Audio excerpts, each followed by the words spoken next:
Star प्रवाहावरील थोडं तुझं आणि थोडं माझं या मालिकेमुळे अभिनेत्री शिवानी सुर्वे ही पुन्हा एकदा चर्चेत आली आहे। अलीकडेच तिने तिच्यासोबत घडलेला एक धक्कादायक अनुभव शेअर केलाय, ज्यात तिला एका हिंदी मालिकेतून कसं अचानक बाहेरचा रस्ता दाखवण्यात आला होता यावर भाष्य केलंय। शिवानी म्हणाली, मी 8वीत असताना माझं नाटक बघून माझी एका मालिकेसाठी निवड झाली होती। झी टीव्ही वरील अगले जन्म मोहे बिटिया कीजो ही ती हिंदी मालिका।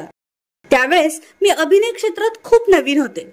घरी असं कोणीही नव्हतं की जे मला सांगतील कसं काम करायचं, कॅमेरा कसा फेस करायचा। मात्र त्यांनी मला 2 ते 3 दिवसातच काढून टाकलं। याचं मला खूप वाईट वाटलं, पण त्याच्यानंतरही मी खचून न जाता ऑडिशन देत राहिली। ती आज एक लोकप्रिय अभिनेत्री आहे। तर तुम्हाला अभिनेत्री शिवानी सुर्वे आवडते का?